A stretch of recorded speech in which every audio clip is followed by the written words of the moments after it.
Buenas noches. Antes de dar comienzo, agradeceros vuestra presencia aquí. La Cofradía de Ánimas también quiere agradecer la colaboración que hemos tenido por parte del balneario de Archena, de la Hermandad de Anderos de la Virgen de la Salud, en la persona de su presidente, don José María Molina, así como de la Concejalía de Cultura del Ayuntamiento. También agradecer a la empresa Mapeca, que en estos momentos retransmite en directo esta conferencia a través de las redes sociales. A todos ellos, gracias por su inestimable apoyo. Gracias también a don Pascual, párroco del Corpus Christi La Purísima, por haber acogido con tanta ilusión esta iniciativa de la cofradía. Por estas fechas se cumplen cerca de 4 años desde que la cofradía se puso en contacto por primera vez con don José Antonio para invitarle a que viniese a impartir una conferencia. Pero debido a la gran cantidad de conferencias que ya tenía comprometidas, no pudo ser. Más tarde y en reiteradas ocasiones lo volvimos a intentar, pero no fue posible, hasta que en este pasado mes de septiembre contactamos con él de nuevo y conseguimos nuestro objetivo. Así que aquí lo tienen, cosa que le agradecemos. Sabemos que ha preparado con mucho cariño esta conferencia y esperamos que sea del agrado de todos ustedes. Muchas gracias.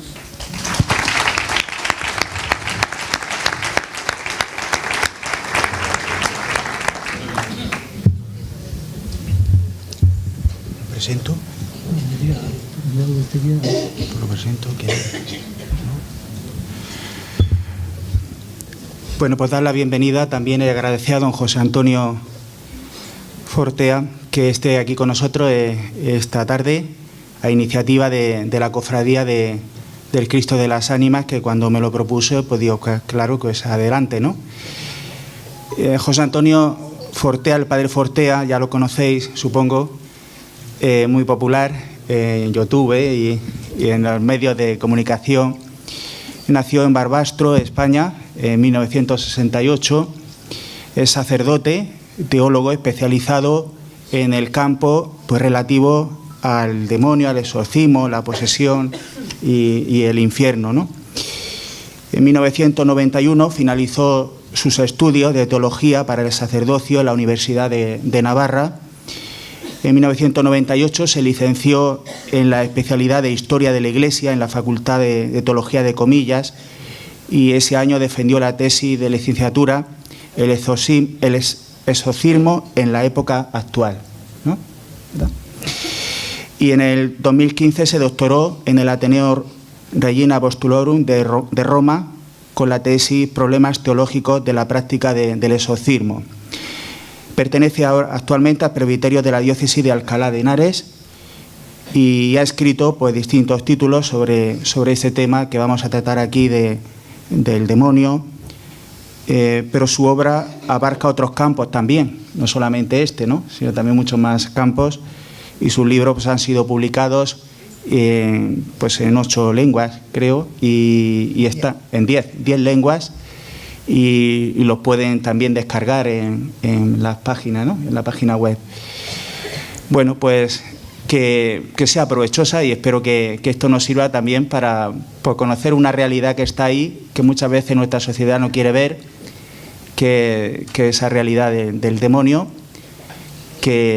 pero que nos sirva para crecer y en la confianza de que no hay nada que temer tampoco, ¿no? Teniendo a la señora al lado, no hay nada que temer. Bueno.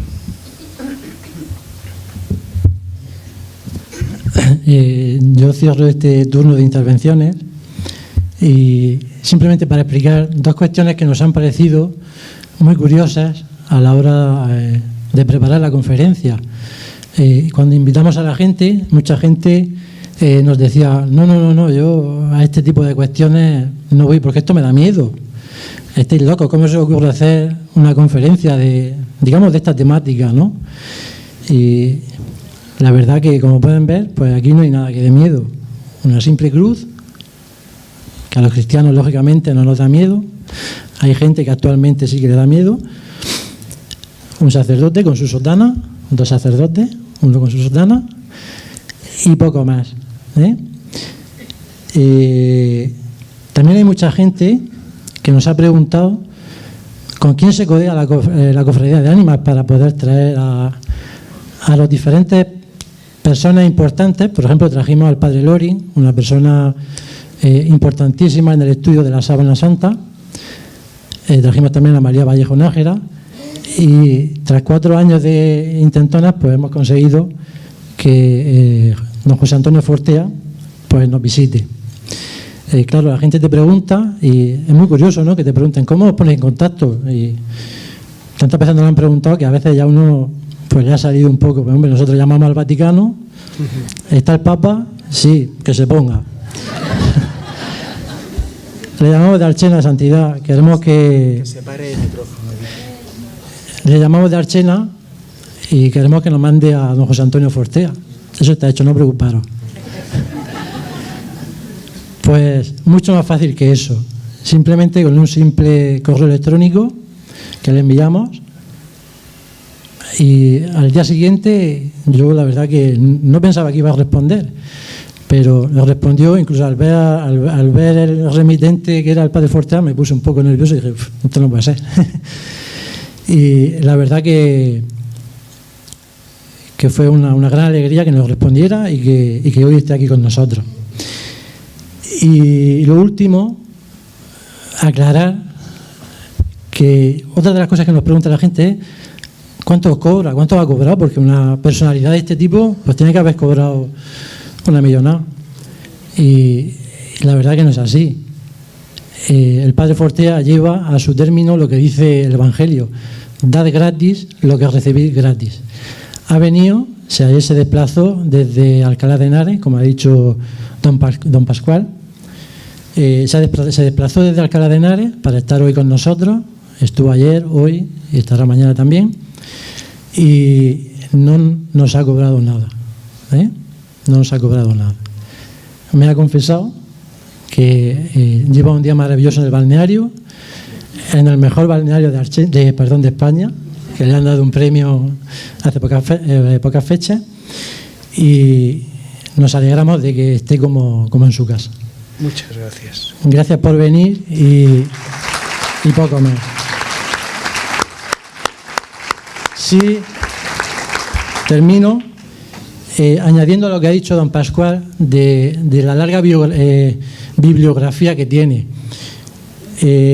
Muchos de sus libros hablan sobre el infierno, sobre el demonio, pero tiene uno muy, muy bueno que yo recomiendo y que se llama La Magna Unción Final, el cual contiene toda una serie de reflexiones acerca del sacramento de la unción de enfermos. Es un sacramento importantísimo. Quizás no le damos la importancia que tiene, sobre todo al final de los días. Es un libro muy especial. Yo he podido leérmelo en estos días y yo diría que es uno de los mejores libros que he leído acerca de este sacramento. Lo digo porque veo a mucha gente, a muchos visitadores de enfermos de las dos parroquias, y creo que sería bueno que lo leyésemos para saber lo que realmente llevamos entre manos y el bien que hacemos cuando visitamos a los enfermos. Yo me callo y les dejo con el protagonista, que es don José Antonio Fortea. Buenas noches. Muchas gracias.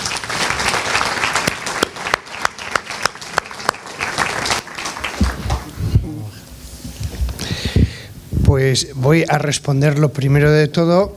La razón, mi voz está un poco, me la notarán, resfriada. He pasado unos días con una infección bastante fuerte y de hecho ahora estoy tomando antibióticos y por eso me notarán la voz un poco tomada y mal. Pero voy a responder a la cuestión de por qué acepté la invitación y la razón es una. Cuando él me invitó la primera vez, hace ya 4 años, y la segunda y la tercera, yo soy sacerdote diocesano, siempre he sido párroco hasta estos últimos años, y todas mis salidas eran en mi mes de vacaciones, mis 31 días de vacaciones. Entre otras cosas porque considero que lo esencial en mi trabajo es la escritura.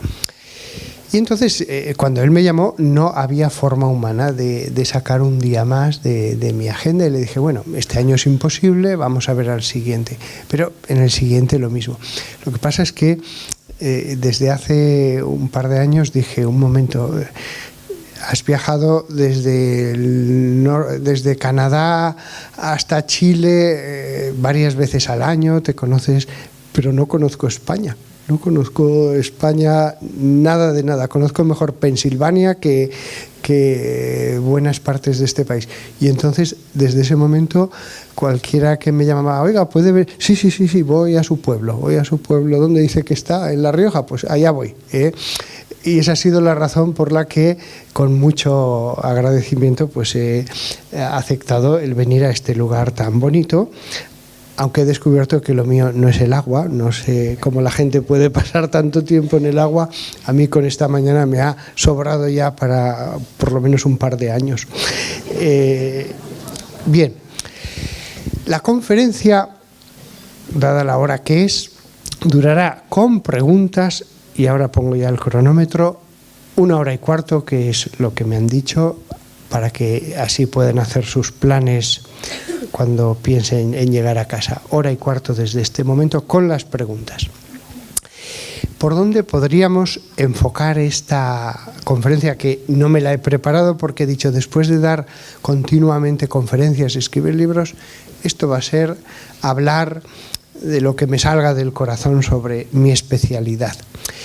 Sobre ¿cómo podríamos enfocarlo? Bueno, pues estaba yo pensando en la biblioteca arriba y vamos a empezar cómo empecé. ¿Cómo empezó todo? ¿Será un sacerdote que desde joven siempre estaba dándole vueltas a estos asuntos? No. Yo fui en mi instituto de los que no hicieron nunca espiritismo. No veía a Jiménez del Oso en su programa los domingos por la tarde, se acordarán los que tengan cierta edad. Y además, cuando el obispo me llamó, mi primer obispo, siempre he estado en la misma diócesis, y me dijo, quiero que hagas la tesis de licenciatura sobre el tema del exorcismo, yo le dije que no. Le dije, mire, yo estoy haciendo la licenciatura sobre el tema de historia de la Iglesia. Lo que usted me pide es una tesina sobre teología dogmática, no es lo mío. Y él insistió. Y yo insistí en razones académicas por las que le dije, mire, no. Y al final, como él insistió, pues le dije la verdadera razón.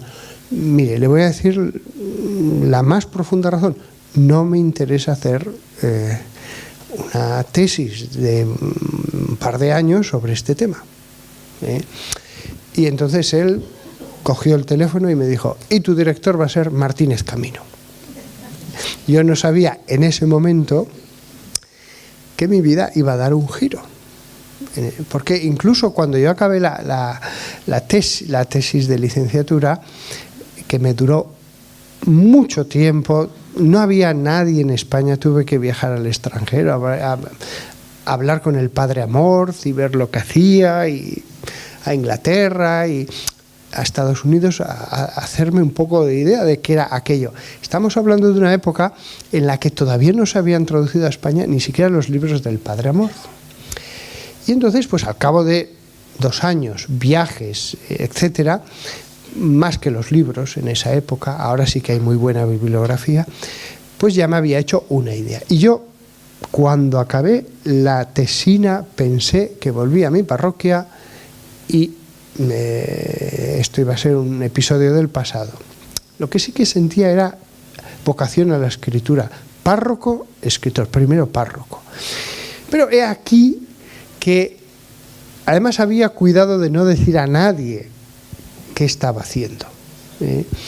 Y solamente casualidades de la vida, no se lo dije ni a mi madre, se ha dicho de paso, pero un agustino se fue de la lengua, un Agustino de Madrid, y se lo dijo. Y después también se enteró, uno de mis amigos me preguntó, oye, ¿sobre qué estás haciendo la tesis? Pues nada, un tema dogmático, ya, pero en concreto, bueno, el tema de los espíritus, ya, pero en concreto, y al final le tuve que decir el título. Y entonces ese párroco, al cabo de un tiempo, no pasó ni un par de meses desde que acabé la tesina, me envió un caso. Y después otro párroco de Madrid, otro caso. Y después otro. Al principio era uno cada varios meses, después uno al mes, después ya varias veces a la semana. Al final, todos los días recibía casos. No digo verdaderos, pero recibía a gente. ¿Por qué estoy yo aquí ahora sentado y dando conferencias? Porque fui el primero. No fue ni porque fuera el más santo, ni el más inteligente, ni nada. Fui el primero, después de aquellos borrascosos años 60 y 70 y 80, teológicamente, en que se ponía en cuestión todo, se negaban hasta los milagros de Cristo. Pues me tocó en casualidad ser el primero que empezó a recibir gente. Al principio estaba muy verde, como se pueden imaginar. Al principio para mí aquello era experimentar, y eso que había visto al padre Amorth en acción durante una semana, en su mejor momento, y había estado en reuniones de exorcistas y tal, y siempre les decía, puedo asistir a... Bien, el caso es que empecé a recibir a gente. No es cierto que la mayor parte de los que venían a mí estaban locos. ¿No es verdad eso? Eso se suele decir. Pues no es verdad. La mayor parte de los que venían eran gente normal y corriente que tenían dudas, que querían saber, ¿esto procede del demonio? Eran gente sensata, unos creyentes, otros no creyentes, que querían que alguien con autoridad les dijera si la causa era o no demoníaca. Yo les escuchaba, les daba mi opinión y después hacía lo que había visto al padre Amorth en Roma, rezar por la persona. Rezaba un poco y en la mayoría de los casos no pasaba nada. ¿Siente usted algo? No. Seguía rezando, tal, no, estoy bien, pues nada. Mire, yo no observo en usted nada demoníaco, y les daba consejos según los criterios bíblicos, según lo que la palabra de Dios nos enseña acerca de todos los asuntos. Cada caso era único, evidentemente. Pero he aquí que alguna persona, cuando yo oraba, aunque hubiera venido educado, una viejecita de 70 años, tal, de pronto hablaba con otra voz, se ponía a gritar, a veces caía en el suelo, como en las películas en ese sentido, sin nada extraordinario de levitación, ni de que el cuello hiciera 360 grados de giro, ni vómitos verdes, pero es curioso, esa persona con la que yo había estado hablando 10, 15, 20 minutos con sus familiares, y de pronto estaba en el suelo como un animal salvaje. Bien, cuando eso sucedía, yo me ponía a orar, siempre lo hice todo con conocimiento de mi obispo, siempre he obedecido a mi obispo al 100%, me ponía a orar, y había casos que acababan en media hora o en menos. Y la persona, después de un grito tremendo, tal, se quedaba normal. Y yo al principio, claro, no sabía tanto de estas cosas, pues les decía, mire, venga la próxima semana y vemos. Y había un seguimiento de los casos, y efectivamente había personas que con una sola sesión quedaban liberadas. Había casos incluso extraordinariamente breves, que yo no sé por qué duraban tan poco. Y que me acuerdo, un chico estaba firmando libros en una librería y de pronto me dijo, ¿usted me conoce? Y dije, pues no. Me dijo, mire, yo soy el hermano que... Ah, sí, sí. Había durado menos de 5 minutos aquel exorcismo. Y le dije, con miedo, ¿cómo sigue tu hermana? No. Después de ese momento ya habían pasado años y años y había quedado liberada. Otros casos no. Otros casos, por alguna razón, necesitaban 2 sesiones, 3 sesiones, 7 sesiones. Después había otros casos más especiales que podían necesitar más tiempo incluso. Sobre eso podemos hablar después. Después me encontré otro tipo de personas que yo no sabía nada de ellas. Eran las personas que no estaban poseídas, pero cuando yo oraba por ellos, de pronto se ponían a temblar y no pasaba nada más. Mientras yo orara, seguían con aquel temblor, pero no iban a ponerse a gritar, ni a caer al suelo, ni a... Otras personas lo que hacían era escupir. Padre, no, se me está formando... Necesitaban escupir y seguían escupiendo media hora, 1 hora. Otras personas entraban en trance, con los ojos en blanco, mirando, pero no hacían nada más. Son las influencias. No llega a haber una posesión, pero hay una influencia demoníaca, misteriosa. Yo no veo el mundo de los espíritus, ¿no? Yo hablo de lo que veo en los posesos y en las personas con influencias, que no llega a ser una posesión, pero es verdad. Y a veces estaba con el marido y le decía, ¿había visto a su mujer alguna vez así? Nunca. Y convive con ella. Y nunca había visto esa reacción a las oraciones. El remedio para todos era la oración. La oración. Y no oraciones especiales. Al principio usaba más el ritual, pero ya al final pues improvisaba y pues rezábamos el rosario o salmos o canciones, cada vez era distinto. La oración, la oración. De hecho, Jesús entregó el poder de exorcizar, no un ritual. Después apareció el ritual. El remedio para todo era la oración, y después hablaba con la persona para que saneara su vida, para que se acercara a Dios, para que viera los 10 mandamientos y siguiera el camino de Jesús, la dirección espiritual. Otro fenómeno curioso, el de las posesiones no de las personas, sino de las casas, que efectivamente, pues a veces el mal estaba en un lugar, y aunque cambiaran los inquilinos, allí había los ruidos, los malos olores, tal, poltergeist. Y era verdad, porque a veces el dueño de la casa no se lo decía a los alquilados, y allí pasaban las cosas. Claro, los que se marchaban, pero el dueño decía que sí, que hay un espíritu, que yo no les he dicho nada, y vinieron 2 meses después y me vuelven a contar la misma historia. Entonces se hace la oración en el lugar. Hay casos que acaban en una sola sesión y corta, hay casos largos, y no sé por qué, porque soy yo el mismo el que reza, a veces los fenómenos son los mismos, y hay casos que no sé por qué, incluso yendo un obispo, yendo allí con todo el fervor, con toda la fe, y ese caso no se acaba, y otros sí. En las casas, por supuesto, no doy por hecho que ocurren las cosas porque me lo cuente una persona. Una persona loca puede ver de todo, pero el problema es cuando toda la familia presente te cuenta lo mismo.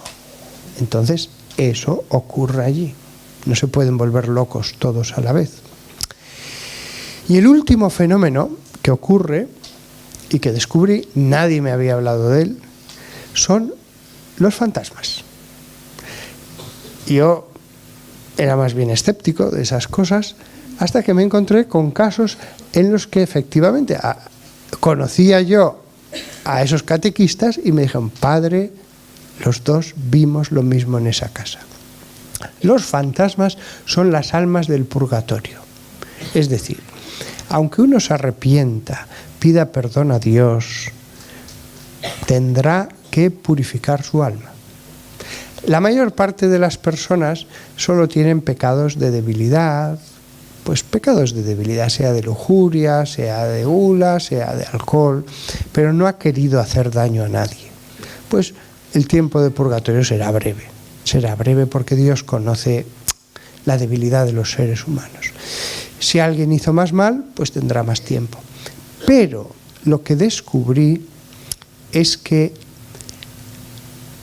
hay almas que sí que tienen un purgatorio realmente largo y penoso, que vagan por los lugares o están en un lugar determinado, y a veces hay que orar mucho, incluso con ayuda no pasan a una morada superior hasta que se ha orado u ofrecido sacrificios durante tiempo. Todo se paga. Si hay alguien que les ha hecho sufrir mucho, no pidan justicia a Dios, porque la pidan o no la pidan, la justicia de Dios va a actuar. Ojo, dirán, pero ¿y el perdón? Sí, eso suponiendo que han pedido perdón y que no van a condenarse. El perdón ya ha actuado, ahora lo que queda es la justicia. Y esas almas del purgatorio, lo que siempre se ha llamado fantasmas, pues sí, vagan en determinados lugares. Una categoría que también descubrí, no en los libros sino en la realidad, que también los deja Dios vagando un tiempo para que los vivos comprendan que eso no se debe hacer, aunque no todos, son los suicidas. Es verdad que hay muchas almas que vagan en el lugar donde se suicidaron, otras en los cementerios, otras en un lugar determinado. Ahí están todos los fenómenos de psicofonías, fotos, etcétera. No nos podemos fiar por internet. Hoy día es tan fácil eso, hacer Photoshop, pero yo sí que he visto fotos que las han hecho personas que conozco, amistades, o incluso alguna foto que no solamente de lo malo, también de lo bueno. Una foto que se hizo por parte de un catequista en la confirmación de su hijo, y sí, ahí sale algo que debe ser no sé, es una forma tubular que en la procesión de entrada salen todas las fotos, pululando en medio de los que estábamos en la procesión. Posesión, influencia demoníaca, infestación de un lugar, fantasmas, almas del purgatorio. No hay más. Si hablan ustedes con gente de otras religiones y cosas, espíritas, gente que hace espiritismo, les dirán que hay muchas más realidades. ¿Por qué? Porque ellos sí que dicen muchas más cosas, pero al final todo son estas 4 cosas. Y al final esto funciona. Otra cosa es lo que les digan en sesiones de satanismo, de espiritismo. Allí ya cada espíritu les cuenta cada uno les cuenta una cosa, pero todo se reduce a esto. Al final solamente están las almas del cielo, las del purgatorio, las del infierno, que también han aparecido en posesiones, como los demonios, y después los ángeles que se han salvado, y demonios. No hay más. El mundo de los espíritus no tiene más cosas. Para mí, dedicarme a esto fue una experiencia muy interesante, que me ayudó mucho a la fe, que me ayudó, porque yo siempre he tenido una tendencia al racionalismo. Pues esto me ha ayudado. Ha sido una obra de caridad. He experimentado el agradecimiento de familias muchos años después. Desde el pescador que te regala un pez espada que te llena todos el congelador, hasta gente que te trae pimientos y cebollas, y el agradecimiento. Yo cuando he hablado con obispos en mis viajes, siempre les he dicho lo mismo: mire, tiene que nombrar a alguien, porque si no, esta gente irá a los brujos, a los videntes, a gente que les va a sacar el dinero. El exorcista no le va a cobrar nada, aunque esté una sesión o esté un año. Pero esa gente sí que le va a hacer daño, le va a sacar el dinero, le va a exigir cosas, y al final nunca liberan. Entonces, esto esto es una actividad pastoral. Escoja muy bien al sacerdote que se dedica a esto, que sea un hombre sensato, un hombre espiritual, un hombre que no caiga en la soberbia, que no caiga en cosas raras, porque los demonios en los exorcismos siempre les van a decir cosas, que prescinda, que se centre en Dios. Escójalo bien, o a 2 sacerdotes o a 3, y que la experiencia se acumule. Es una labor que no solamente no fatiga ni desgasta, es vivificadora para el sacerdote. Se ve el poder de Dios. Si no se escoge bien a la persona, también he visto, no alguno, he visto a un buen número de exorcistas que se volvían mentes más complicadas, que caían en la soberbia, que caían en el amor a los medios de comunicación, etc. Lo he visto. Es una labor que puede ir desviando al sacerdote. Y he visto cómo obispos han tenido que sacar a los exorcistas cuando ya era evidente que el ministerio les estaba haciendo daño. No es un ministerio como cualquiera, como ser párroco o como ser profesor en un seminario, pero bien ejercido, como suelen hacer la mayoría, aunque el índice de caídos, de exorcistas caídos, no es pequeño. Sobre eso trató mi tesis doctoral al final, los aspectos negativos. Y no, la estadística no es pequeña, pero bien ejercido, pues es una fuente de entusiasmo, de razón de ser sacerdotal. Se preguntarán, ¿hay muchos posesos? No. Yo recibía todos los días de toda España, 47 millones de habitantes, posesión, un par de casos al año. Podía haber algún año o alguno más, pero de 2, 3, 4, 2 normalmente. Influencias más. Influencias, pues venía, por ejemplo, una persona y te cuenta que tiene depresión. Pues la depresión es una enfermedad. Le puede suceder incluso a una persona buena, religiosa, que reza. Pero es verdad que un caso de cada muchos oraba y sentía ganas de vomitar, por ejemplo. Una influencia, las cosas que he dicho antes. O sentía un aro de hierro que le apretaba la cabeza. Bueno, no es normal. Esta persona solo padece depresión, por orar no tiene que pasarle eso. ¿Significa que la depresión está causada por el demonio? No. Pero en algún caso hay también una influencia demoníaca. Claro, muchos de los que venían a verme no vivían en la Comunidad de Madrid, donde yo vivo. Entonces le decía, mire, usted ha hecho 4, 5 horas. Trate de buscar un exorcista en su diócesis. Pero si no lo encuentra, siga con su psiquiatra o su psicólogo y rece, acérquese a Dios, que con la oración sin exorcista, cualquier influencia demoníaca se va a ir debilitando. Si aquí hay alguno con alguna influencia demoníaca, con oración, yendo a misa todos los días, la confesión, la lectura del Evangelio, el rosario, irá debilitando. No digo ni siquiera haciendo todas esas cosas, empiecen por alguna. Y se irá debilitando la acción que pueda haber de los espíritus.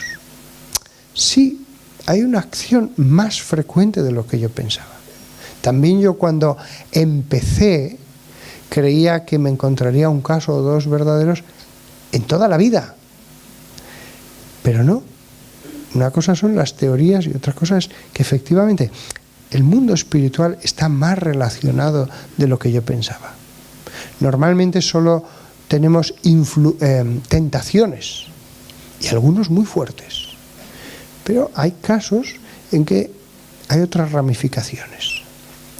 Dios podía haber alejado completamente el mundo espiritual de los espíritus angélicos del mundo de los humanos, pero ha permitido pues que haya interconexiones. ¿Por qué? Bueno, yo creo que en parte ha permitido lo extraordinario porque es una fuente de fe.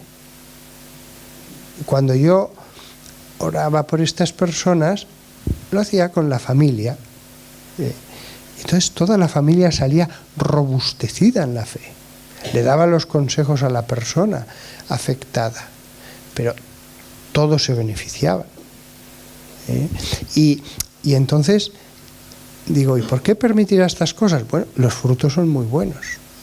Esta persona solo iba al psiquiatra porque tenía, vamos a ver, por ejemplo, una persona me vino con una patología compulsiva, un trastorno compulsivo que le hacía lavarse las manos más de 40 veces al día. Cuando por fin me las enseñó, era una chica muy guapa, de menos de 30 años, las manos estaban abrasadas. No voy a exagerar, parecían las manos de ET. La piel estaba abrasada. Me quedé impresionado. Pensé, pobre, tiene una enfermedad. Pues le voy a dar consejos, tal. Pero, como siempre hago, dije, voy a rezar. Pero no, había una influencia demoníaca. Entonces le dije, pues mira, no solo tienes una enfermedad, tienes esto. Entonces sigue con tu psiquiatra, pero ven una vez a la semana aquí y oraré por ti. ¿Significa que todas las personas con trastornos compulsivos tienen influencias demoníacas? No. He orado por muchísimas. Es así. ¿Significa que todos los pensamientos que vienen a la mente son del demonio? No. El demonio no está siempre a nuestro lado. Viene, nos tienta, se marcha. En unos podrá insistir más durante una temporada en tentaciones y uno se siente más tentado, en otros no. No está siempre a nuestro lado. Esta chica, por ejemplo, me contó su vida y me contó cómo cuando ella era estudiante universitaria se encaprichó de un profesor joven y lo sedujo y tuvieron una relación un tiempo. Un día le llamó su mujer y le dijo, te lo suplico, mi marido es todo lo que tengo, lo amo con todo mi corazón, déjalo. Él está encaprichado contigo, no ve otra cosa. Y me contó ella, no tuve compasión. Por supuesto, después lo dejó. El matrimonio, no sé qué sería de él, pero no tuvo compasión. Y ella entendió su enfermedad como un castigo divino. No le dije que no tenía razón. Todas las cosas que nos suceden o son una prueba de Dios para santificarnos y que nos hagamos mejores, o son un castigo, o una mezcla de ambas cosas. No le dije, no tienes razón. Muchas de las cosas que suceden a los humanos son todas castigo. No, hay gente muy buena que es probada sin ninguna culpa. Pero hay muchas cosas cuyas ramificaciones, causas y efectos son muy misteriosas. Son muy misteriosas. Muchas de las cosas espirituales extraordinarias que veía, no pienso que hubiera ninguna culpa. Pero otras, no le decía yo que no. Lo mismo pasa en el mundo, Lo mismo pasa en el mundo, con toda la cantidad de males que hay. Habrá que discernir caso por caso. A veces es una mezcla. Bueno, ha pasado media hora. Vamos a las preguntas porque seguro que tienen y me gustaría abordar los intereses personales que tengan ustedes sobre este mundo. Pregunten lo que quieran. Bueno, una última cosa diré antes de empezar. Cuando te dedicas a estas cosas, al final, por defecto, órdenes religiosas, diócesis, lo que sea, te acaban enviando lo más raro. Dicen, pues mira, envíaselo a Fortea, que se dedica a estas cosas raras. Y no se lo vamos a enviar al experto en derecho canónico, aquí de la diócesis, o al experto de liturgia. Entonces, al final, me han llegado todas las cosas raras, me han invitado de muchos grupos carismáticos, y siempre lo digo, el mundo de la mística es muchísimo más apasionante que el demoníaco. El mundo de la mística te deja con la boca abierta. Si hay unos poderes de las tinieblas que se les ha concedido hacer cosas extraordinarias por permisión de Dios, ojo, el mundo celestial, cuando emerge en este mundo, es impresionante. Es impresionante. Y eso nos lleva a decir, bueno, es que claro, Dios permite lo uno porque hay una simetría perfecta. Los hombres tienen que llegar a Dios. Y si no llegan por la naturaleza, la contemplación del universo, tal, si no llegan por la predicación del reino de Dios, tienen el lado del bien y del mal. Y también eso lleva la gente a Dios. Preguntas, levanten la mano y yo trataré de contestar. La primera.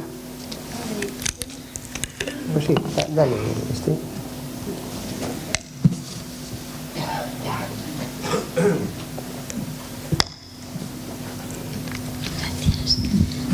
Buenas tardes.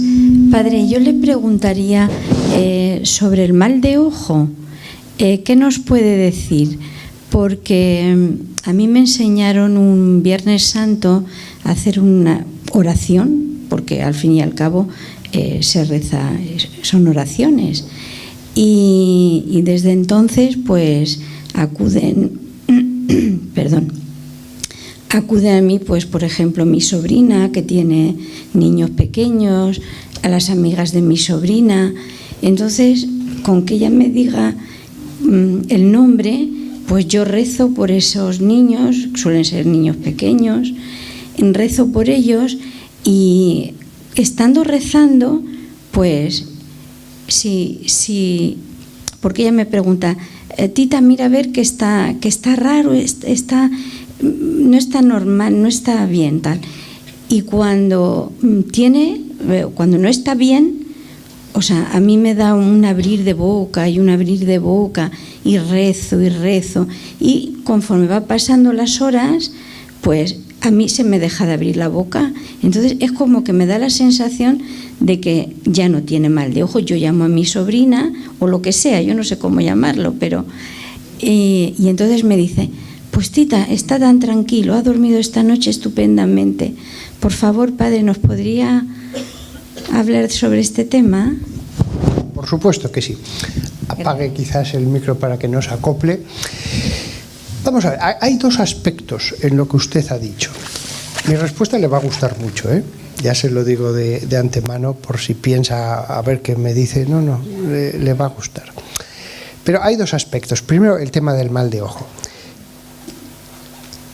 ¿Hay algún problema teológico en que alguien invoque a las fuerzas del mal? Las llame como las llame, porque en la santería las llaman de una manera, en el satanismo de otra, un brujo, hay de todo. ¿Hay algún problema teológico en que alguien invoque a un ser espiritual maligno para dañar a otro y eso tenga algún efecto? No lo hay. Ahora bien, y hay gente que va a los brujos para hacer daño o para conseguir cosas buenas, los hechizos. Me he enamorado de esta persona o quiero que mi negocio vaya bien. No hay ningún problema teológico en eso. Pero mi opinión es que el poder del mal no puede estar tan suelto, tan libre. Entonces Dios, la inmensa mayoría de los maleficios, llamémoslo mal de ojo, tiene muchos nombres según los países, La inmensa mayoría de los maleficios, como de los hechizos, no tienen ningún efecto. Pero la única razón que puedo ofrecer para esta afirmación es que Dios es Rey, lo llamamos el Señor, es el Señor de toda su creación. No va a dejar que este poder esté suelto, sino el poder del mal sería inmenso. Entonces, no, como norma general, no se preocupen nada del maleficio. Insisto, hay muchos tipos de maleficio. No importa el nombre ni la técnica que hayan usado. Lo que hay que hacer es, si ustedes quieren estar protegidos, pues cuanto más cerca están de Dios, por su vida, por la oración, por vivir en la ley de Dios, pues más protegidos estarán, claro. Esto es como una casa. Incluso sin hacer nada, en mitad del campo, pues no suele pasar nada. Pero si encima le pongo una valla y le pongo cámaras de seguridad y le pongo un guarda, pues más difícil es que pase algo. Pero incluso sin hacer nada, no suele pasar nada. Entonces, primero, no tengan temor a esto. Hombre, alguna vez, porque yo era muy escéptico del maleficio, hasta que Dios me puso una prueba, más bien dos, que dije, entonces alguna vez esto sí que funciona. Pero es que no me quiero alargar porque llevamos ya 35 minutos. Entonces algún maleficio sí que funciona, pero no tengan temor. Y si quieren estar protegidos, oración. Y si alguien piensa, a mí me han hecho un maleficio, oración.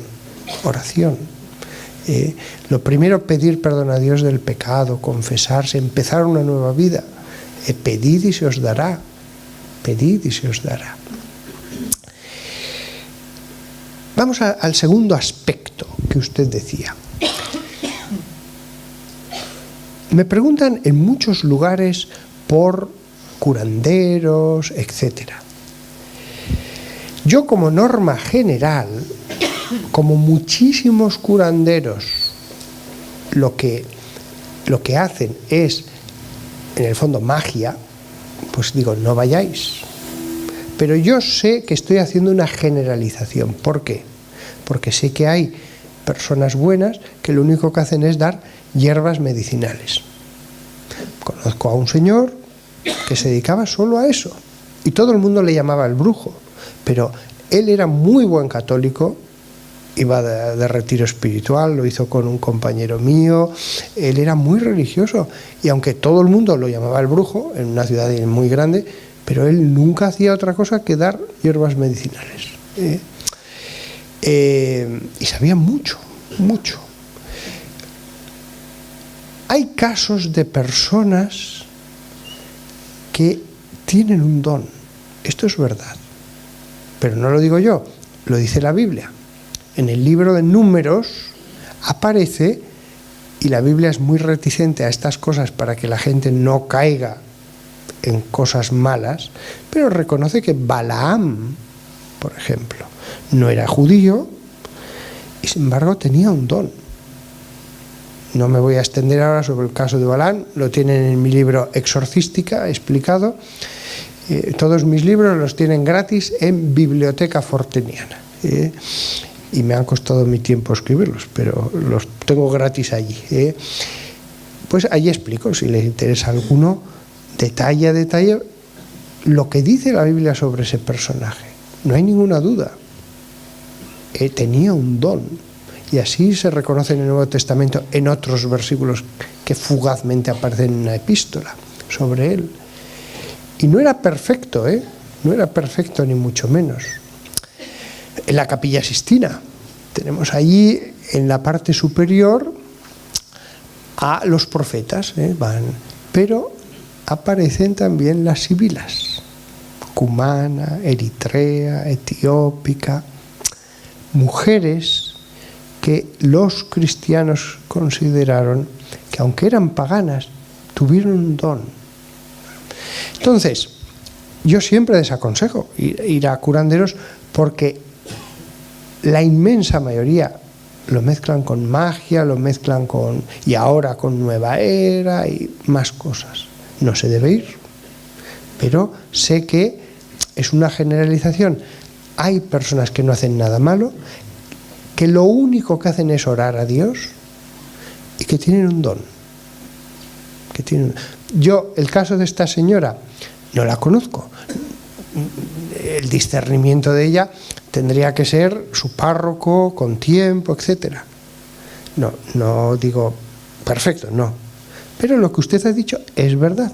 Hay gente que tiene un don cuando ora por alguien, por estas cosas, y le empiezan a entrar unos bostezos tremendos que salen y empiezan a lagrimear también a veces. Esto es una consulta que me hacen exorcistas en equipos de distintos países. Padre, es que hay un laico que en cuanto empiezan los exorcismos empieza estos bostezos. No, tranquilo, no pasa nada. Es esto. Entonces, como ven, es un mundo muy interesante.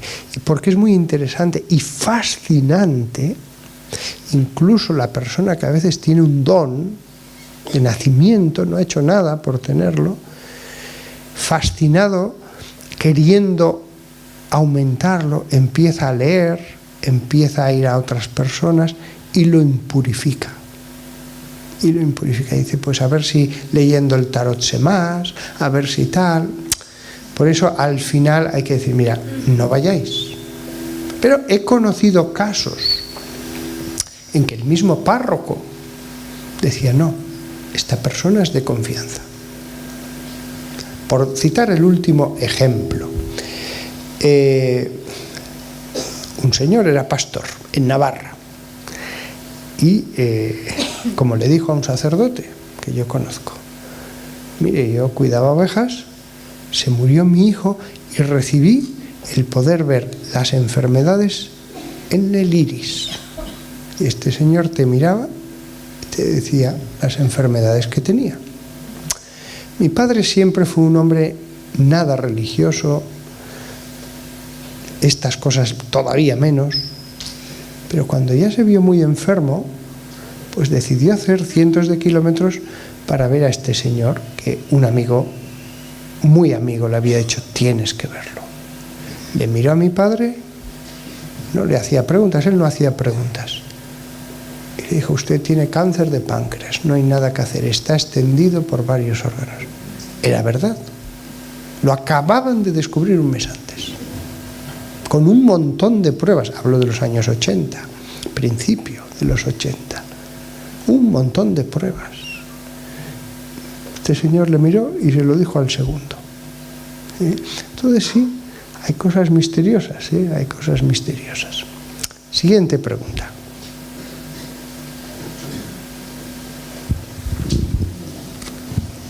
41 minutos. Buenas noches, padre. Soy seguidora de sus YouTube. También del YouTube del Padre Amor. Y yo soy de Cieza, soy de aquí, soy de la Algaida, pero soy de aquí.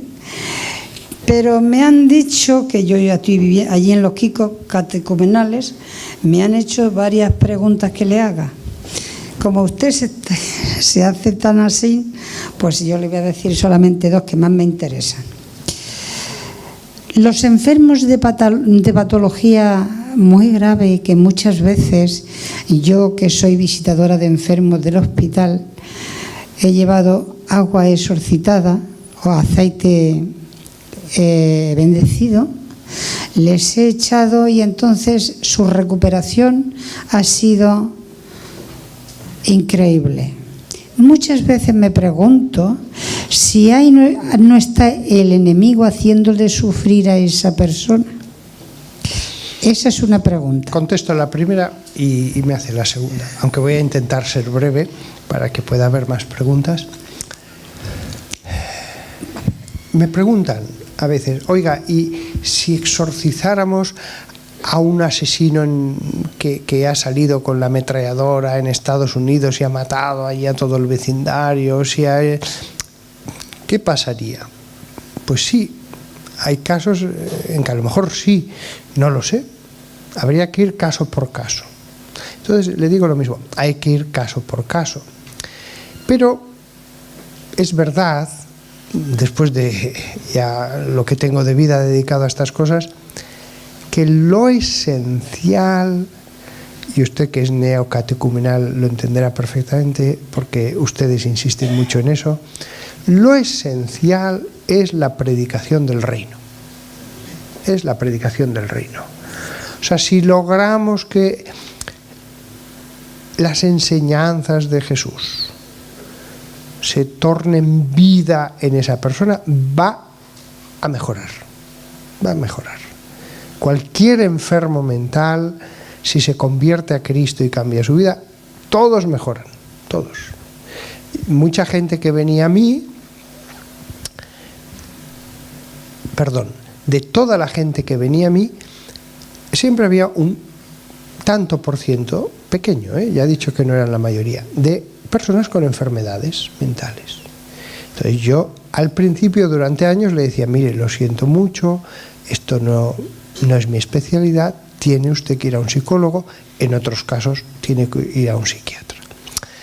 Con los años y hablando con psiquiatras, porque invitaba a todos los que querían venir y después comentábamos los casos, pues acabé sabiendo algo de psiquiatría, claro.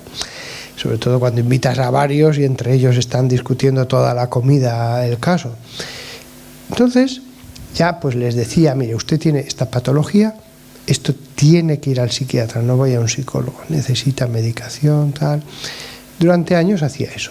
Pero después me di cuenta, no. Si alguien necesita psiquiatra, envíalo. Díselo con claridad. Pero dile, usted no tiene ningún demonio. Pero véngase una vez a la semana y rezamos por usted. Todos mejoraban. Todos mejoraban. Y no tenían espíritus. Pero es verdad, cuando una persona descubre a Jesús, saca el pecado de su vida, es decir, sanea el aspecto natural, su mente, todos mejoran. Y algunos radicalmente. Y hablamos de patologías que tienen una base también orgánica, una esquizofrenia, todos mejoraban. Entonces, lo que usted me decía, hay que ver caso por caso y desde luego el que se acerquen a Jesús siempre va a tener un aspecto benéfico incluso en lo natural. Pero no soy tan favorable porque mucha gente me dice, bueno, y si ponemos esta medalla ya todo se arregla y si les echamos agua bendita ya todo se arregla. No, los sacramentales tienen su función, pero ojalá que fuera todo tan sencillo. Las raíces profundas están en que el alma, también somos espíritu, necesitamos ser llenados de la vida del Espíritu por Dios y solamente Dios puede hacer eso. Así que el reino de Dios, ¿cómo hacen ustedes? Segunda pregunta que tenía. La segunda pregunta es, una vecina mía que no creía en nada, pues su marido la incineró y la llevó al campo, a la montaña, a enterrarla porque en ese lugar supuestamente a ella le gustaba mucho. Cuando no se entierra a una persona dentro de un sitio sagrado, ¿qué significado o qué puede ocurrirle a esa alma que está en ese estado? Eso sí que lo puedo decir con total seguridad. Nada. Cuando pulula un alma humana en un lugar es porque verdaderamente ha habido algo gordo allí. A veces porque se ha hecho espiritismo y ya se ha quedado allí, cosas así, pero no, yo les aseguro que no me importaría tener 6 calaveras en mi dormitorio y dormiría tranquilamente. No tengan temor por eso. En las películas siempre se dice, no, es que hicimos la casa sobre un cementerio indio, pero no pasa nada. No pasa nada, los espíritus ya han salido y han ido a su morada, lo que allí queda son los restos. Ya que es neocatecumenal, le concedo una tercera pregunta. Esta es la última, por favor. Es que los neocatecumenales son muy estrictos y se esfuerzan mucho. Es que luego me lo preguntarán. Nada. Comulgar con la mano en muchas ocasiones, dice Satanás, que está encantado porque al Padre Amor se lo ha dicho muchísimas veces, que lo que más le gustaba es que los hijos de Dios comulgan en la mano, y eso era un logro para Satanás. ¿Qué me dice usted a esto? Ya es la última. Muy bien. Y gracias. Bueno, pues vamos a ver. Aunque yo soy un cura un poco tradicional, no tradicionalista, pero desde que me ordené siempre fui con sotana, eso desde el seminario, no sé por qué, porque en mi seminario no había nada de tradicionalismo, ¿eh? Pero es verdad que muchos sacerdotes pues iban con la sotana, y en mi parroquia pues entonces siempre he tenido una visión un poco tradicional, de la liturgia y de todo. Sin embargo, hay una cosa que a mí siempre me ha dejado muy tranquilo cuando empecé a oír esta polémica. Lo que atares en la tierra será atado en el cielo. Es decir, no hay ningún problema en que uno prefiera comulgar de una manera o de otra. No hay ningún problema en que busque razones a favor de una manera o de otra. Pero Jesús dijo, lo que atareis en la tierra será atado en el cielo. También se lo dijo después una vez en exclusiva a Pedro, lo cual significa que le dio un poder especial. Pero una vez se lo dijo a los 12. Entonces, si la Iglesia con el poder de Cristo ha atado, que se puede, bueno, en este caso sería desatado, antes solo se podía comulgar con un ayuno incluso de agua desde las 12 de la noche. Pues si la Iglesia ha desatado que con una hora basta, pues ya está. Lo cual no significa que cada uno prefiera de un modo y que busque razones a favor de lo uno o de lo otro, y que incluso por los cauces eclesiásticos pues solicite una cosa u otra. Eso, ahí está la libertad. Yo personalmente, para los que tengan escrúpulos, les diré que se comulgó en la mano durante 7 siglos. Durante 7 siglos. San Agustín solo daba la comunión en la mano. Los apóstoles la recibieron en la mano. Los primeros siglos solo y exclusivamente se comulgó en la mano. Después, por un afán de reverencia que me parece muy bien, que me parece fruto de la acción del Espíritu Santo, se fue poniendo cada vez más reverencia. Me parece muy bien. Pero también, de allí a decir el que comulgue en la mano está cometiendo un sacrilegio, no, porque la Iglesia lo ha permitido. ¿La Virgen María va a hacer la lucha contra los obispos? No. La Virgen María, incluso en vida, estaba sometida a los apóstoles. Los que gobernaban la Iglesia eran los apóstoles, no la Virgen María. La Virgen María dio ejemplo de obediencia, de sumisión. Cuando le preguntaban algo contestaba, daba su parecer, pero no dijo, aquí mando yo. Si no lo hizo en vida, tampoco ahora va a decir, voy a hacer la guerra. O sea, yo de ningún modo pienso que la Virgen se va a aparecer para hacer la guerra a un obispo. Eso estoy seguro que no. Si el obispo está haciendo mal, le tocará el corazón pero no va a crear división en el rebaño. Entonces, sobre el tema de las revelaciones, yo creo que hay místicos. Pero siempre que me pasan una revelación por internet, por email, tal, la borro, no la leo, no pierdo tiempo. ¿Para qué? La voy a leer, puede ser verdad, puede no ser verdad. Yo ¿cómo lo voy a saber desde aquí, si en Nairobi? Pues no lo sé. Es que parece creíble, hombre, por supuesto que parece creíble, pero eso no significa que sea verdad. Entonces, yo todo lo borro. No voy a perder tiempo, a sabiendas de que seguro que hay gente muy santa, de mucho ayuno, de mucha oración, que sí que tiene mensajes divinos. Estoy seguro que los hay, pero yo no sé quiénes son. Entonces, a mí las revelaciones privadas en las que yo creo que existen, no me producen, no veo que sean alimento para mi vida espiritual. Hago una excepción, yo que siempre he dicho lo mismo y que no leo ninguna revelación, hay una que sí que me gusta mucho y se la voy a decir por si les gusta.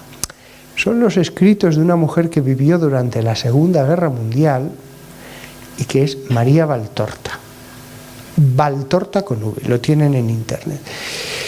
Bueno, yo he comprobado directamente que el Padre Pío la recomendaba.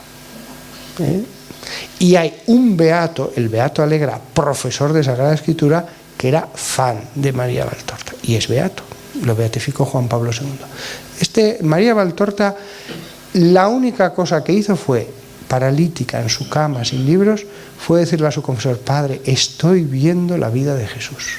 Y escribió una vida de Jesús maravillosa, que se puede leer como novela, si no quieren creer en el carácter sobrenatural de esta revelación. Pero a mí me fascina. O sea, si lo quieren leer como novela, háganlo, pero yo es que no me canso de leerlo y volverlo a leer. Lo que esta pobre mujer, sin cultura, sin libros, paralítica, sin libros, ¿cómo pudo describir tan bien Jerusalén, Galilea, la Decápolis? Es increíble, es increíble. Yo que sí que he estado varias veces en Tierra Santa, he ido a fijarme en los detalles y efectivamente, ¿cómo podía saber determinadas cosas que yo he necesitado varios viajes para llegar a ese lugar tan desconocido por todos? Y ahí está la descripción.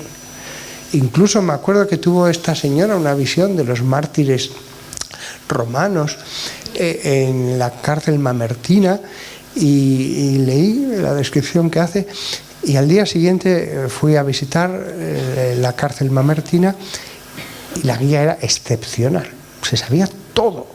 Y le dije: mire, le voy a hacer una pregunta.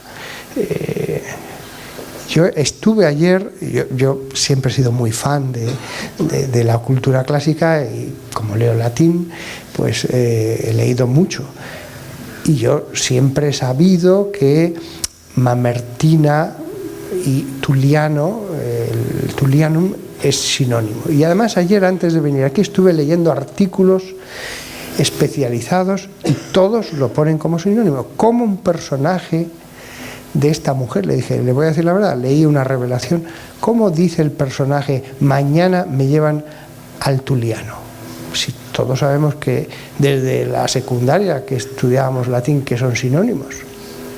Y la guía me dijo: sí, hasta los romanos lo usaban como sinónimos, pero los que trabajaban aquí distinguían entre la cárcel mamertina y la parte más profunda, primitiva, que era el Tulliano.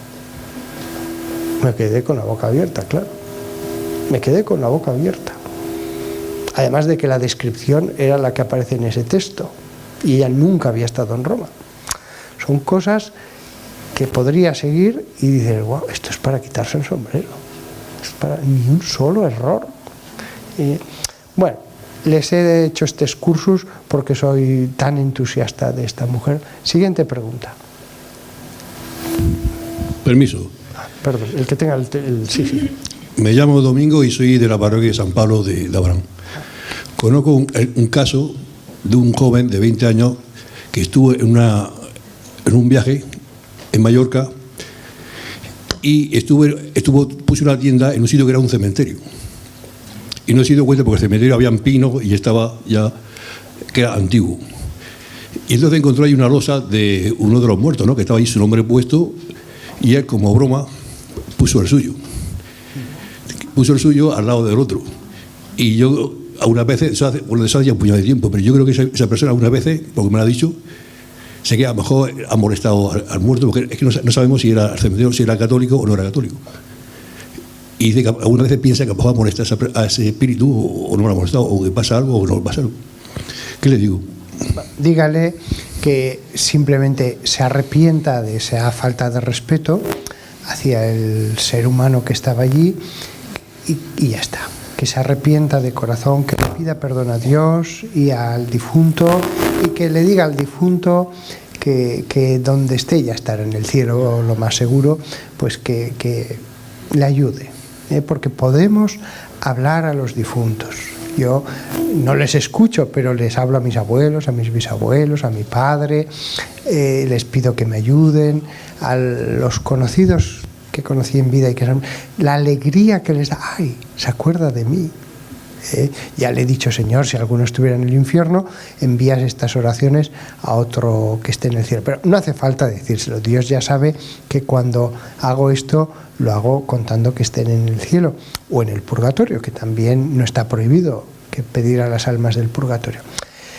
Entonces, que le ore a él, que le pida perdón y le hable con cariño, por favor, ayúdame desde el cielo. Hablar con los difuntos no tiene nada de malo. Sí que tiene de malo cuando alguno dice, voy a decirle que se manifieste. Si me está escuchando, que mueva esto, que tal. Eso ya es espiritismo. Y la experiencia, cuando se habla a mucha gente, es que cerca de un 10% ha hecho espiritismo, y ese 10% de los que están aquí dicen, pues sí, nos ocurrió una cosa. Eso, estoy harto de que me cuenten anécdotas de cosas que han ocurrido. Con lo cual, pues la gente tiene fe, claro, en que existe la otra vida. Siguiente pregunta. Al que le den el micrófono para no crear... Padre, aquí. Allí.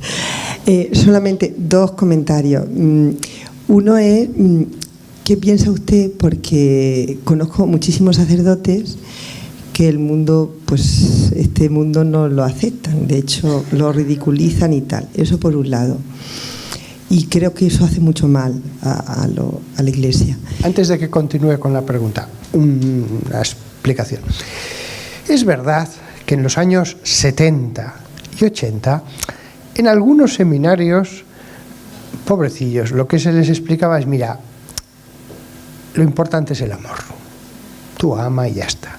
Porque es verdad que los tratados antiguos, con su casuística, su tal, pues podían dar una impresión, que no era verdad, pero podían dar una impresión de legalismo, de ritualismo, etc. No era verdad, pero se favoreció tener esa impresión. No es verdad porque yo me crié en el seminario leyendo esos libros escritos en latín, y era la época en que todavía leíamos libros en latín, y se veía que estaban hechos por hombres llenos de amor de Dios que se habían dedicado a eso toda la vida y eran muy sabios. Pero en los años 70 hubo un afán de ruptura que estaba en la cultura. Año del 68, etc. Había un afán de, no, hay que reformarlo todo. Y entonces en no pocos seminarios de todo el mundo, mira, lo importante es el amor.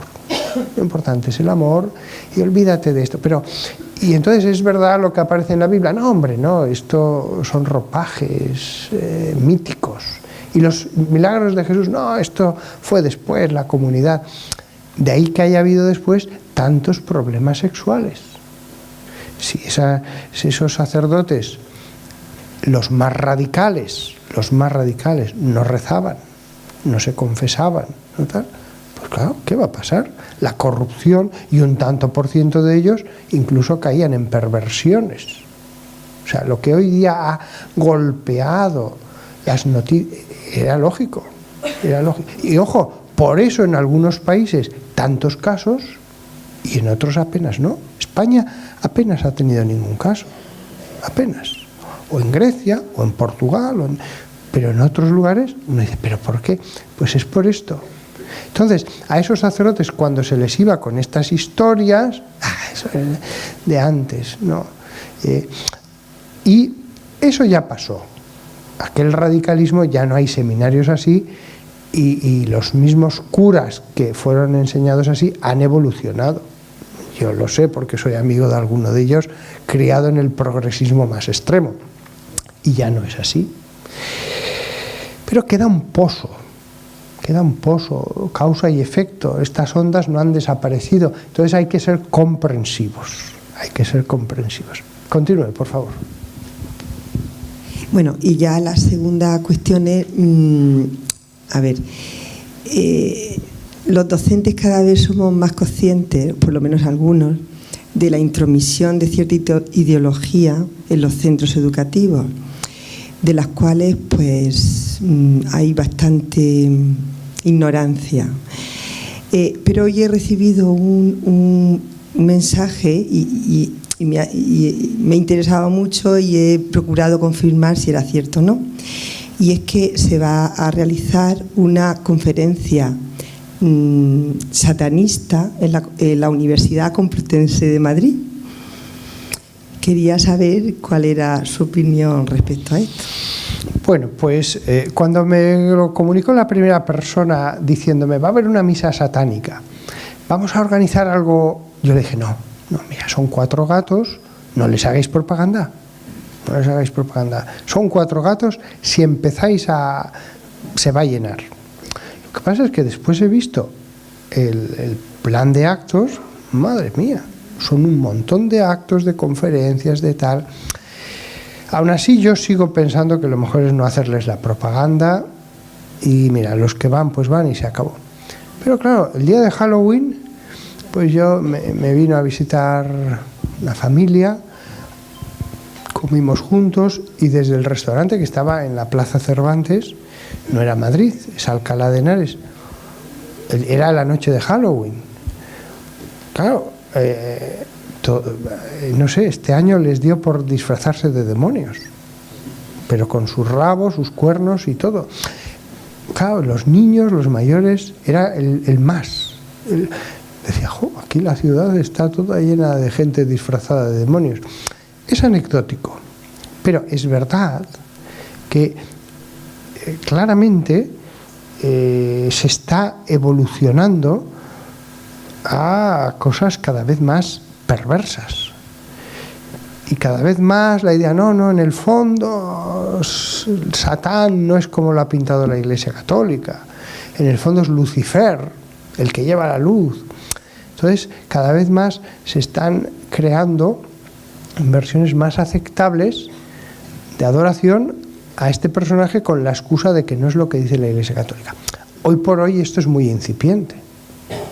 Pero hace 3 días me llegó una propaganda y se me ocurrió, hoy voy a mirar cuántos grupos Wicca hay en Madrid. Me quedé sorprendido.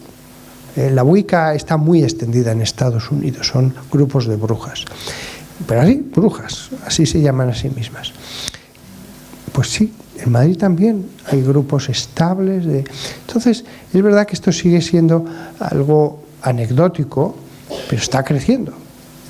Pienso que va a seguir siendo una minoría, pero es verdad que la sociedad entera se está alejando de Dios y cada vez hay más personas inclinadas a estos asuntos. Es preocupante, es preocupante. La sociedad no va por buen camino. Lo que en la televisión se dice, no, pero simplemente es un cambio de mentalidad. No. Ahí vemos el caso de las mujeres asesinadas y maltratadas, etcétera. Al principio las estadísticas decían, no, es que están saliendo los casos ocultos, pero no, la estadística cada vez iba más grande y ya a partir de cierto momento dijeron, no es que esté saliendo lo que había, es que los maltratadores tienen 18 años y 20, no. Entonces, la sociedad no va por buen camino. Eso hay que decirlo con toda claridad, no es ser pesimista, se están alejando de Dios. Y las ramificaciones, Dios es una fuente de bendición. En la medida en que nos alejemos de Dios, vamos a ver los frutos de nuestras transgresiones. Yo no soy nada optimista respecto al futuro, nada. Siguiente. Al que le den el micrófono. Pero podéis también ir por aquí. Sí, bueno, muchas gracias, padre, por sus aclaraciones a las preguntas que le vamos haciendo. Yo le quería hacer una pregunta para ver la visión que usted nos puede dar. En las personas que están en cuidado paliativo, en fases terminal, hay un fenómeno común que se constata en ellas, y es que antes de fallecer, en torno a una semana aproximadamente antes, empiezan a relatarte que han estado familiares fallecidos acompañándolos. Han hablado con su madre o han hablado con un hermano, y esto tanto a nivel de médicos como de enfermeras o personas cuidadoras que han estado, hay mucha evidencia de que este fenómeno es, podríamos decir, bastante universal, independientemente de la cultura, independientemente de las creencias, sino que parece ser que es un fenómeno más universal. ¿Qué nos podría usted decir referente a eso, padre? Como llevamos 1 hora y 9 minutos, si tienen que leer un libro mío, Historia del mundo angélico.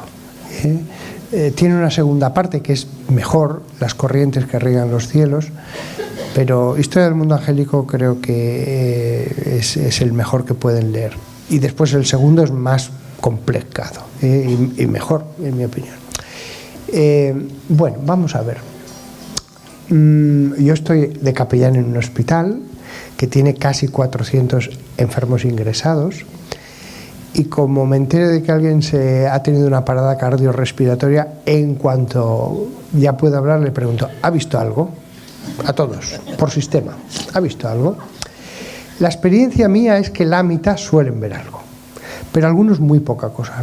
Algunos me dicen: mire, yo solamente vi una luz a lo lejos. Lo más bonito es cuando dicen: sí, llegué al final del túnel, y hay una conversación.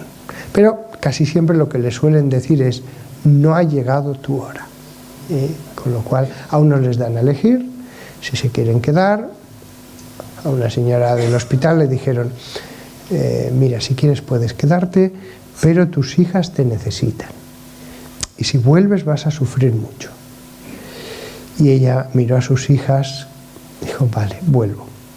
Entonces sí, los patrones son siempre los mismos. No puede ser una alucinación, porque me acuerdo de un estudio que salió en todas las noticias de unos jovenzuelos en Inglaterra diciendo que no, es que las neuronas es como si se apagan. Mira, eso es una tontería. Cuando llegan al final del túnel no solamente ven una luz fuerte, sino que además ven a alguien o ven la luz, que dicen que es un ser personal, y a veces ven a Cristo, no a una luz, ven a Jesucristo, y hay una conversación y, bueno, más detalles. Es verdad que una semana antes de morir muchos dicen que han soñado o han tenido un sueño vívido, que es algo distinto, porque dicen: es que era tan real. Otros los ven en un momento dado.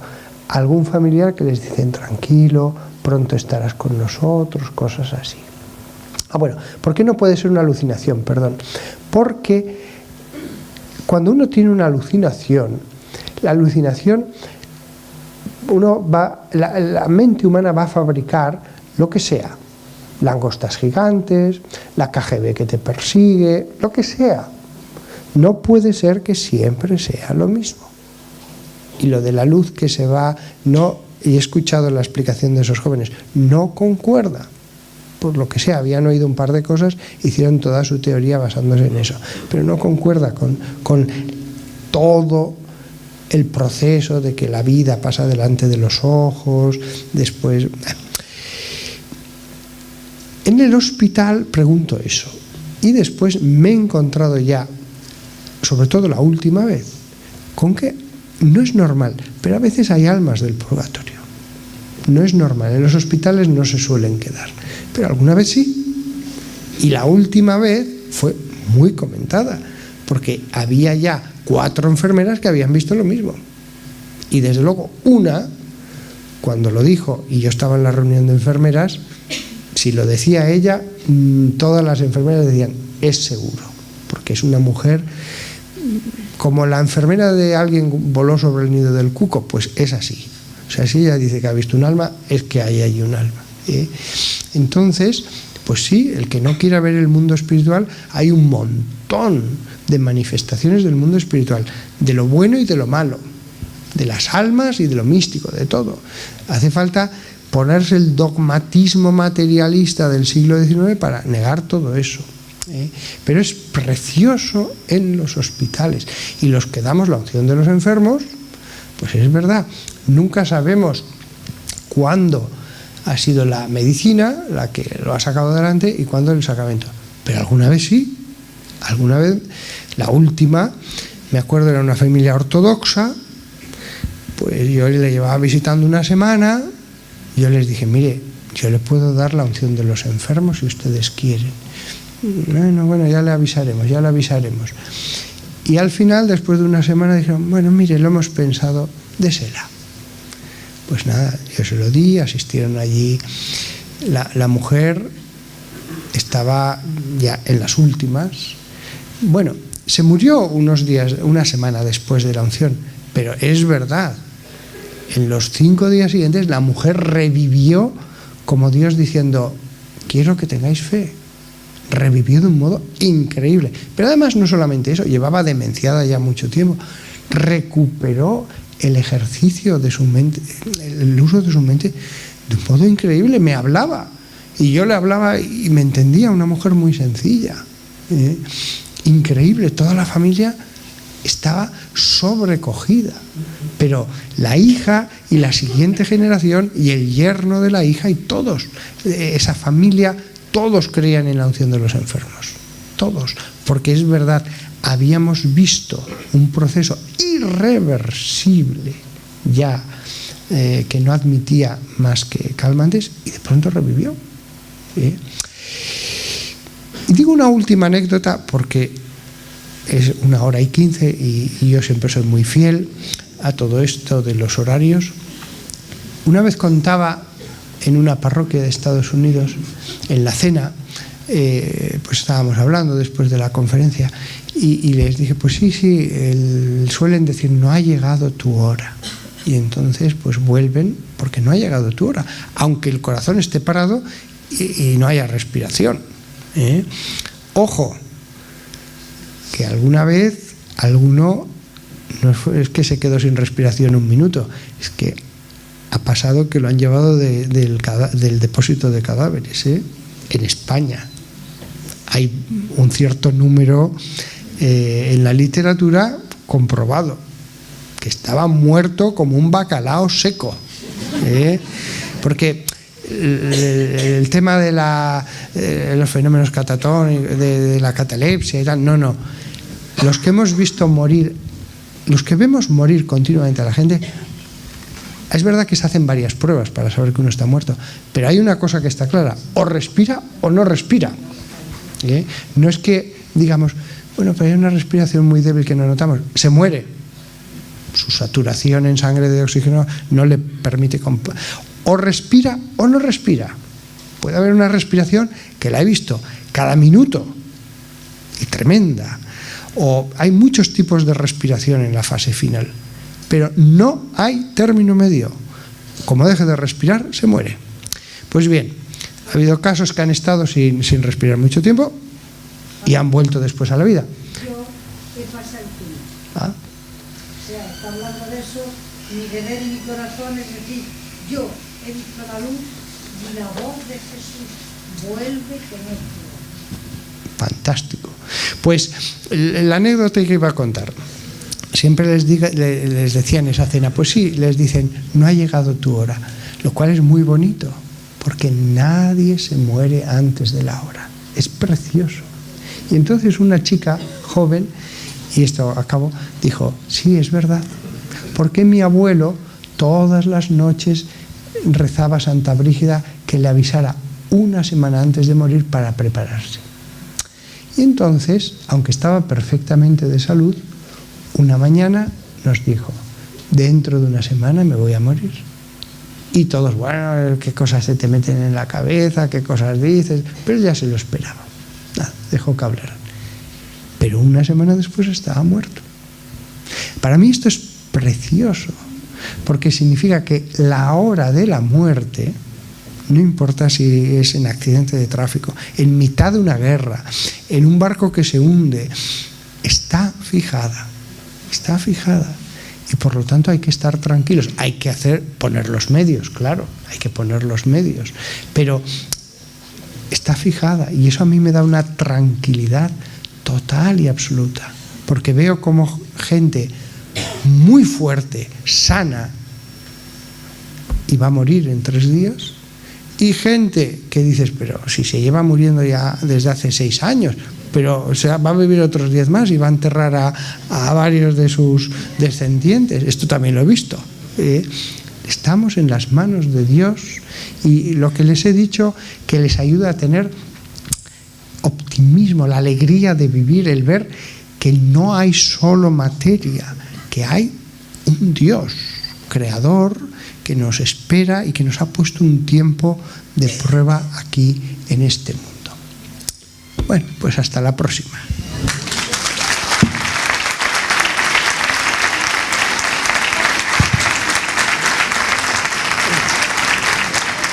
Antes,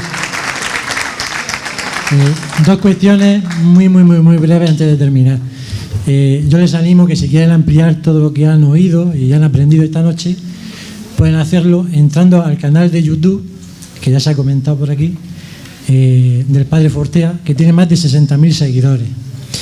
Y si quieren descubrir también su sentido del humor, pueden acceder al blog, sobre todo la gente joven sabe lo que son los blogs, y pueden acceder porque diariamente escribe artículos con mucho humor y con mucha enjundia.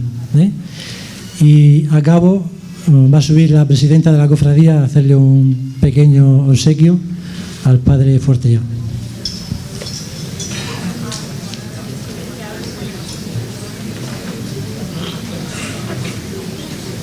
Creo que es una sotana.